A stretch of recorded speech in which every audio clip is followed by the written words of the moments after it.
En la película de 1950, Los Olvidados, de Luis Buñuel, las imágenes muestran parte de una realidad no considerada en el discurso oficial, que buscaba crear a la urbe como centro de todas las promesas de progreso tras la revolución. Así carreteras, avenidas, unidades habitacionales, edificios, puentes y trenes quedaron registrados por fotógrafos como Tina Modotti o Nacho López, como pintados por los artistas de la Escuela Mexicana de Pintura. Pero también retrataron a esas personas que habían quedado a la orilla del progreso, en condiciones de vida muy similares, descritas 125 años atrás por Friedrich Engels, científico social que ha quedado de lado ante la figura de Karl Marx y sus textos manipulados por los traductores de los estados socialistas. A 200 años de su nacimiento, ¿qué nos dice hoy la obra de Friedrich Engels? Publicó un libro que es un clásico de la sociología urbana, es la situación de la clase obrera en Inglaterra.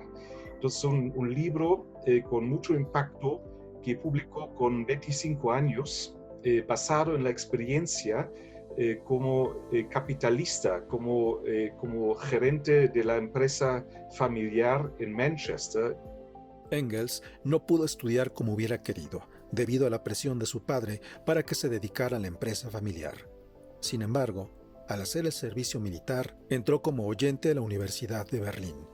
Se unió a los hegelianos, aprendió varios idiomas y en Manchester tuvo una novia obrera, la irlandesa Mary Burns, con quien conoció el cerrado submundo de la pobreza, esa que desconocían los teóricos universitarios.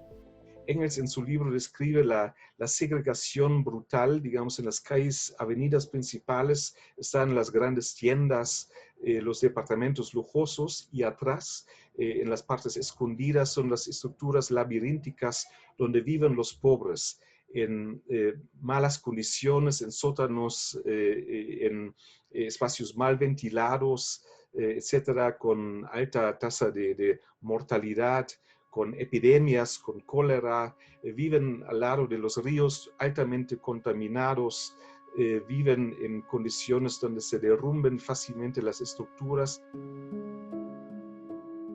Tras el movimiento intelectual y cultural del siglo XVIII que conocemos como la Ilustración, en el siglo XIX la ciencia tuvo una presencia secular. Eso unió peligrosamente las ideas de Charles Darwin sobre evolución con conceptos de las ciencias sociales y la economía. Así, se han manipulado discursos políticos que defendieron lo mismo ideas de la raza aria como los privilegios de los países colonialistas. En la actualidad, vivimos un mundo en donde lo mismo se ha globalizado en mercado como los slums, término en inglés con el que se describe a los barrios en pobreza extrema a las orillas de las ciudades, mismos que describió Engels.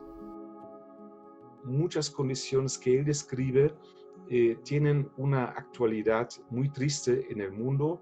En el siglo XXI, según los datos del sociólogo Mike Davis, en su libro Planet of Slums, una tercera parte del mundo vive en colonias populares, en slums, claro, en diferentes niveles. Hay colonias populares consolidadas, pero también hay colonias donde la gente vive en casas de hojalata, hecho de basura, etcétera, etcétera.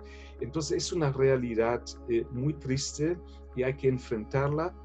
La situación de la clase obrera en Inglaterra, esa obra de juventud de Friedrich Engels, es un libro que ha hecho época y que requiere una lectura crítica en nuestros tiempos, cuando la pandemia ha agravado la pobreza por él descrita desde hace 175 años.